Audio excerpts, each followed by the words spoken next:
포피 초대석. 안녕하세요. KTV와 복지TV, KBIC가 함께 만들어가는 이창훈의 포피 초대석 이창훈입니다. 오늘 만날 분들은 시각장애인이면서 교사인 분이죠. 후학을 양성하는 분들입니다.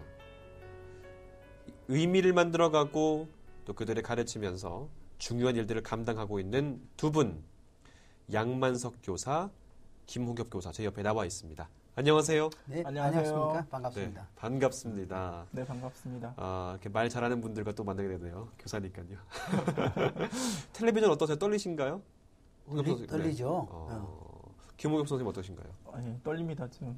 네.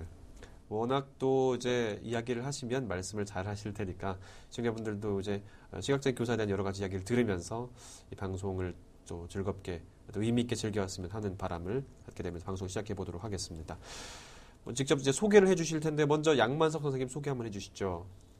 가만히서 어떻게 소개할까요? 전 어릴 때부터 실명한 유아 실명인이거든요. 시력은 조금 있는 편이에요. 그래서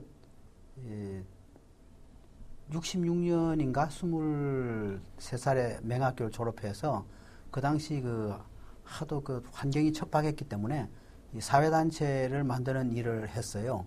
그리고 81년부터 이제 서울맹학교 들어가서 2007년까지 그 시각장애 보행이라든가 직업교육인 안마 마사지 지압 같은 거 이거 가르치는 일을 하다가 2007년 이후부터 종로에서 같은 계통이죠. 일요술이라고 그러는데 안마 지압 침술 안마원 운영하고 있어요. 네, 반갑습니다. 2007년까지 전직 교사 그렇습니다. 그렇다가 지금 이제 일요인으로 활동하고 있는 양만석 교사. 오늘은 전 교사가 아닌 교사로 통칭을 하도록 하겠습니다. 네, 김홍엽 선생님 소개 한번 해주시죠. 네, 안녕하세요. 저는 충남 아산의 아산 성심학교라는 그 지적장애학교에서 근무하는 김홍엽이라고 합니다. 네. 저는 다른 시각장애 교사와는 달리 지적장애학교라는 학교에서 근무하고 있고요. 현재 그 한국시각장애 교사회라는 그 교사의 회장을 맡고 있습니다. 네, 반갑습니다. 회장까지 하고 계시죠. 바쁘시네요. 네. 높은 분이 오셨어. 네, 자 오늘 이렇게 해서 두 분 이야기 본격적으로 한 분씩 이야기를 좀 나눠보도록 할 텐데 두 분 다 시각장애인이시니까 실명하게 된 계기 원인을 좀 들어보고 싶죠. 먼저 양만석 선생님 얘기 한번 해주시죠. 아까 말씀드린 대로 유아실명 부분이라고 생각하면 돼요.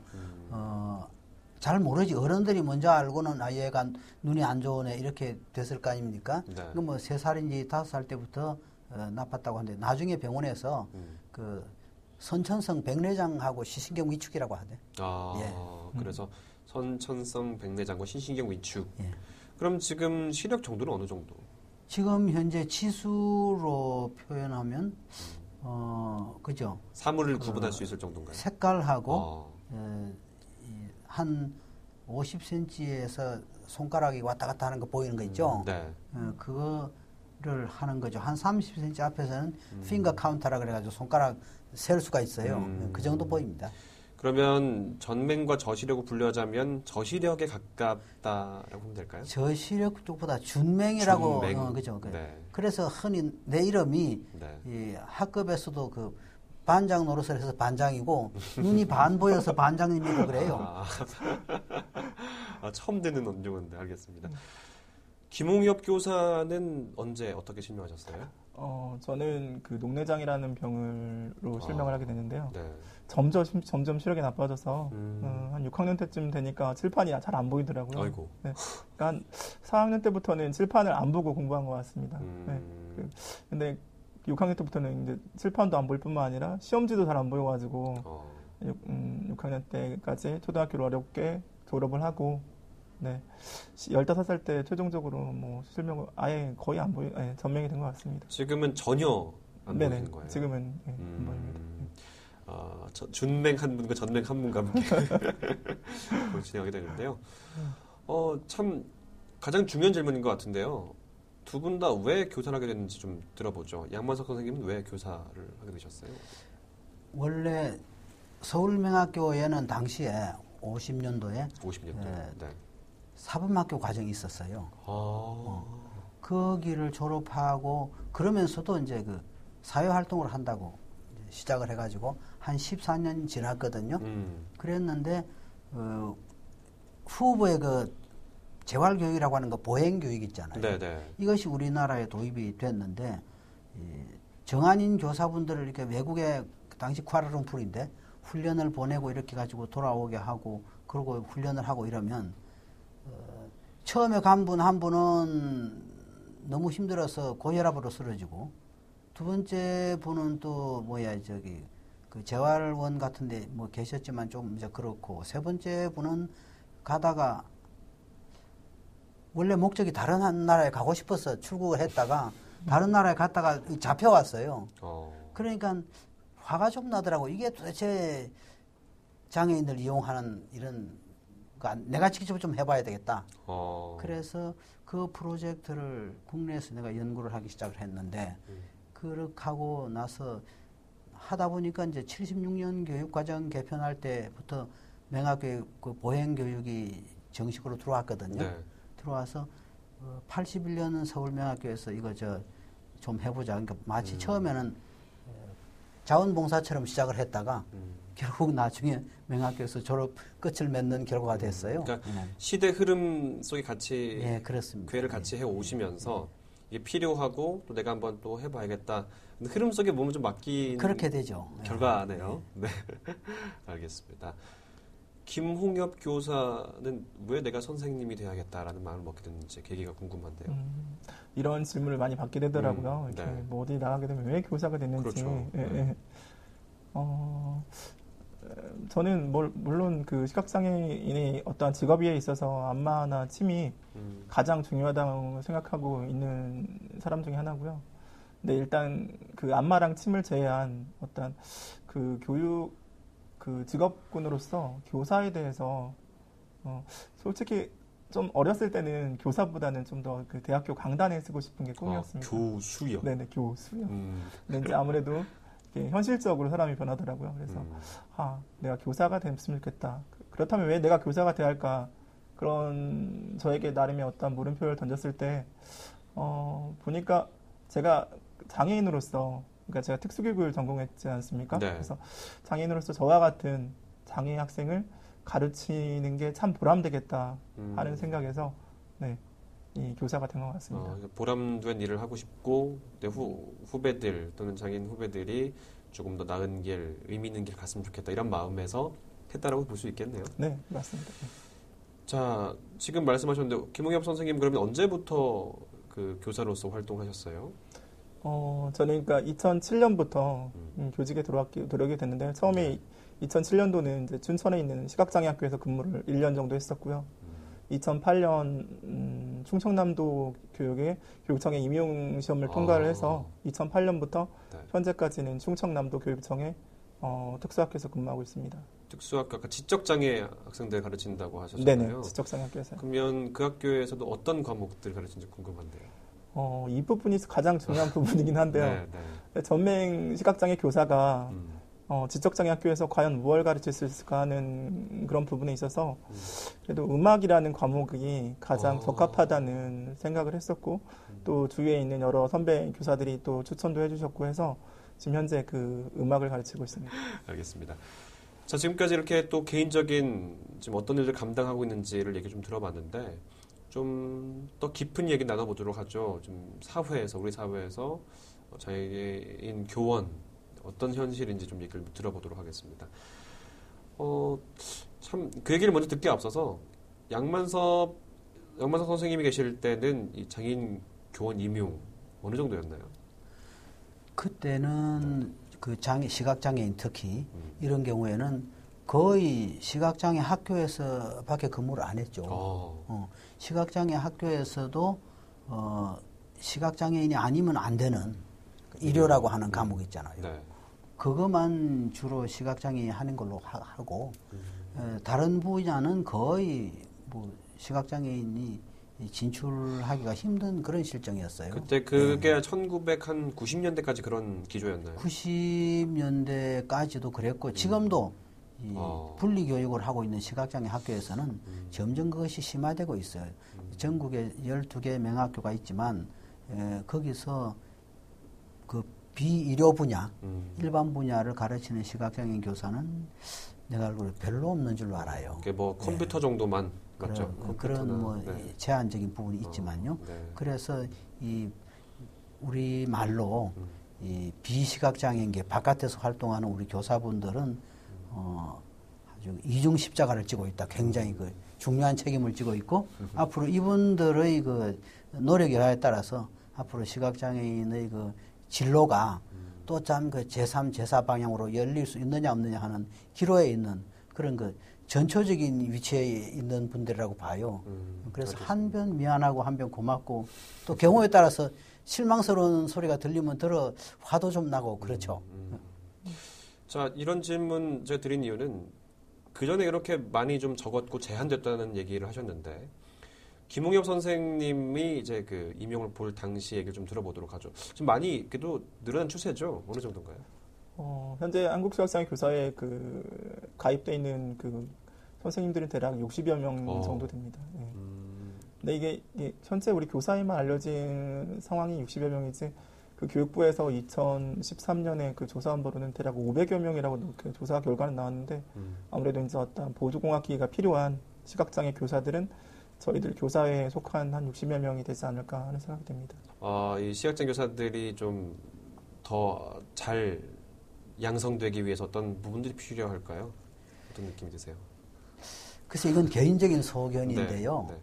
결국은 그 진로 문제는 자신의 진로는 자신이 개척하는 거예요. 어떤 뭐 사회적으로 여건을 좀 그 좋게 해주고 이런 것은 도움은 될지 몰라도 결국은 자기 자신의 장래는 자기 자신이 개척하는 거예요. 그러니까 강한 의지나 이런 게 있으면 결국은 해내게 되거든요. 네. 예. 알겠습니다. 그 학교에서 교사로 활동하게 되면 이제 비장애 교사와 함께 계속 활동을 하게 되잖아요. 이게 비교하는 게 참 저는 별로 좋지는 않지만 그래도 좀 많은 분들이 좀 들어보셔야 되기 때문에 비장애 교사에 비해서 장애 교사가 갖는 장점 또는 단점 하나씩 꼽아주시면 좋을 것 같아요. 먼저 김홍엽 교사는 어떤 게 있다고 보세요? 어떤 신체적인 장애로 봤을 때는 장점이 없을 거라고 생각하시는 경우가 많은데요. 근데 저희 아무래도 시각장애 교사들은 그 학생들과의 어떤 아이 컨택과 눈 맞춤이 안 되다 보니까 좀 그런 부분이 좀 단점으로 작용하기도 하지만 어떤 부분에 있어서는 비장애 선생님들보다 좀 더 그 학생들의 말을 좀 더 경청하고 또 학생들을 좀 더 이렇게 좀 이해하려고 하는 그런 마음으로 다가서다 보니까 이게 단점이자 장점인 것 같습니다. 네. 함께 이렇게 둘 다 있다라는 거네요. 장점, 단점이자. 네. 양만석 교사는 어떻게 보세요? 네, 이건 개인적인 소견일 수밖에 없는데 그렇죠. 제가 그 소속해 있던 환경이 그 시각장애인 사회잖아. 분리교육 그 체제였으니까. 그러니까 거기서는 시각장애인이라고 하는 그 교사와 학생 간의 어떤 그 동질 의식이 있잖아요. 이런 것 때문에 상담 같은 심층 교육이 우선 가능하고 신뢰가 있어서 두 번째로는 많은 정보를 주는 데 있어서는 역시 시각장애 교사는 좀 불리해요. 정보를 준 데 있어서. 예를 들어서 뭐 가만 보니까 저 학생이 오늘 데이트를 하려고 하는 것 같아. 그런데 기왕이면 선생님 입장에서는 몸차림도 좀 이렇게 챙겨주고 하면 좋잖아. 그런데 그거 안 되거든. 그럴 때는 좀 이게 나 조금 그런 면이 좀 아쉽다 이런 생각이 들 수가 있습니다.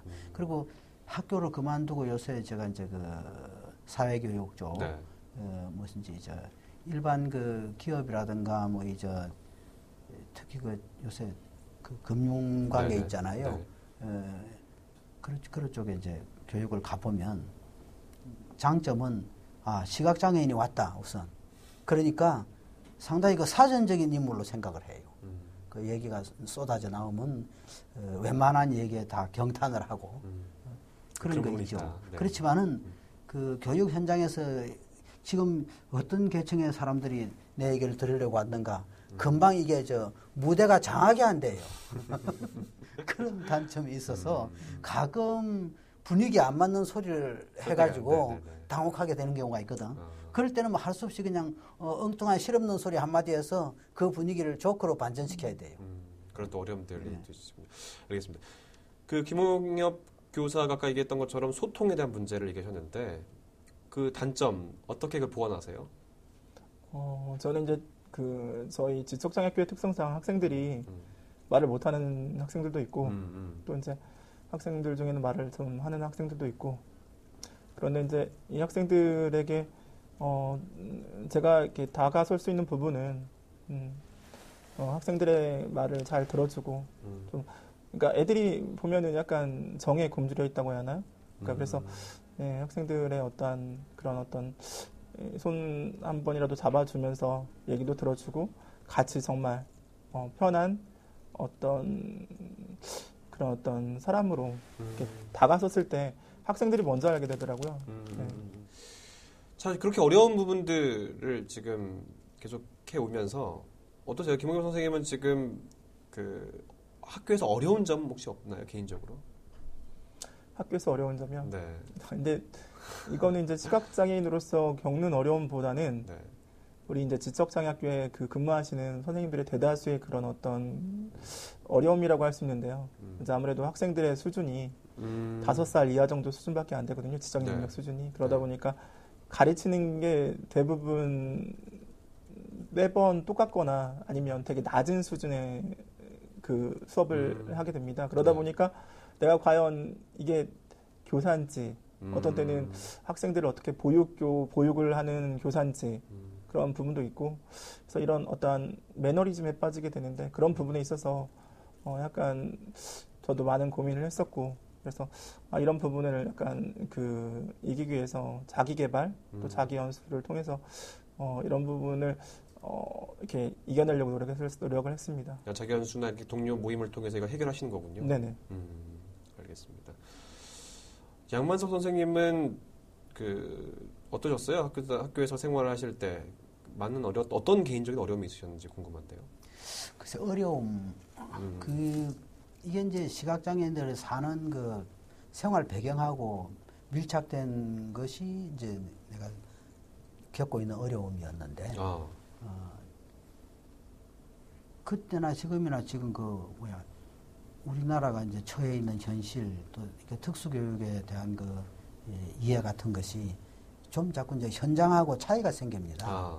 일반적으로 대학이라든가 이런 많은 쪽에서는 뭐라고 하는가 하면 왜 시각장애인들이 일요라든가 이런 어떤 특수한 직종에 국한돼 가지고 자꾸 몰입되느냐. 외국처럼 이렇게 미국은 시각장애인 직종이 5,400종이나 되고 그러는데 왜 이렇게 되느냐. 그런데 내 생각엔 늘 그게 이제 고민인 거지. 아니 저 사람들이 그렇게 되는 건 그 배경도 모르는 채로 배경도 모르는 채로 저렇게 되는 사회가 있고 안 되는 사회가 있다는 얘기지. 그래서 우선 그런 목표 얘기하지 말고 시각장애인이 할 수 있는 거나 좀 제대로 가르치자. 해주게 좀 허용을 해주지. 이런 이제 불만이 늘 있거든. 뭐 예를 들면 학교에서 안마와 함께 가르치는 의료 분야 중에는 이제 치료를 위해서 이 침술 같은 게 있잖아요. 이거는 뭐 졸업하고 아무리 유능해도 영업이 안 되면 안 되는 대로 생활이 어렵고 그렇죠. 영업이 잘 되면 소문나면 한의사들이 고발해서 힘들고 그래서 이런 문제 때문에 학교에서는 가끔 이제 학생들이 내일의 꿈 같은 걸 생각해 볼 때 답답하니까 우선 이걸 제도화해달라고 데모 같은 거 하잖아요. 그러면은 당장 그 1차 순위가 아이들이 뭐가 알겠느냐. 저 뒤에 선생들이 사주해서 이런 문제 생기겠지. 교육부나 학교는 그렇게 생각을 해서 가장 사회의식이 강한 교사가 맨 먼저 이제 선동자로 지목을 받아요. 내가 학교에 있을 때 그런 경우가 좀 많이 있었죠. 그러니까 시각장애 당사자면서 그런 현실들을 알기 때문에 그것들을 묵고할 수 없고 그런 어려움을 함께 헤쳐나가면서 그것들 좀 극복해보고자 많은 일들을 하셨잖아요. 근데 그러면서 그런 것들이 좀 나름대로 해결된 점들이 좀 있나요? 일부 부분적으로 해결된 게 들어있어요. 예를 들면 침노타가 이게 기소가 돼가지고 재판 같은 게 받을 때 답답하니까 그냥 학교 문을 박차고 나와서 법정에 정은석에 서요. 그래가지고 뭐 얘기를 한다든가 그렇게 하고 나중에 보면 이제 우리 사회 졸업생들 중에서 이제 그 시각장애인 그 침술 모임 네. 같은 걸 만들어 갖고 정부에 건의도 하고 이래 가지고 그 부분적으로 제한적으로 허용을 받고 있기는 한데 이것이 완벽한 건 아니고 연령 비연령이에요. 재판하면 지고 재판 안 하기 전에 단속은 피할 수 있고 이런 희한한 형태로 네. 지금 조정이 되고 있어요. 또 그런 상황이 어쨌든 나름대로 그 일들 감당해 오셨네요. 알겠습니다. 자, 김홍혁 교사는 지금 그럼 7년 정도 교사 생활 하신 거죠? 6년? 7년? 총 8년인데 그중에 7년 정도를 지적장애인께서 근무했습니다. 그러면 이제 나름대로 교육 철학이 형성됐을 것 같은데 어떠신가요? 어떤 교육 철학 갖고 계세요? 교육 철학. 네. 교육에 있어서는 철학이 되게 중요한 것 같은데요. 저는 인간 중심 교육이라고 해야 할까요? 인간 중심 네네. 교육이다. 그러니까 내가 그 어떤 지식만을 전하는 게 아니라 학생들의 그런 어떤 심리적인 안정, 아까 좀 전에 말씀드렸던 것처럼 그런 부분. 그래서 이 학생들이 어떤 인간의 어떤 존엄성에 대한 부분을 강조하고 또 이 학생들을 인간 대 인간으로 대함으로써 그들의 어떤 그 존엄성과 또 그들의 그런 장애인으로서의 또 어떤 또 사회적인 어떤 불평등 같은 게 있잖아요. 네. 그런 부분을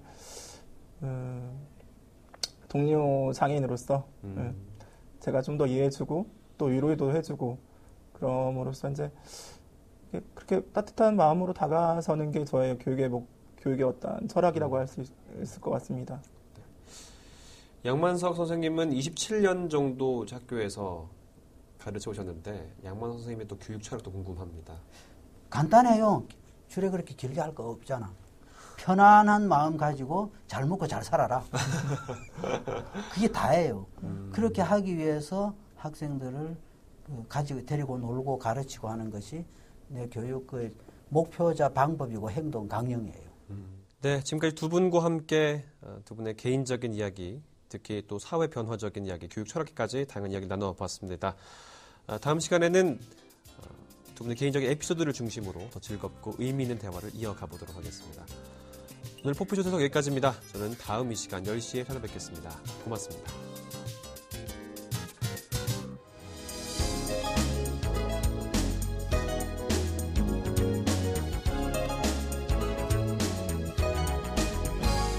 이창훈의 포피 초대석.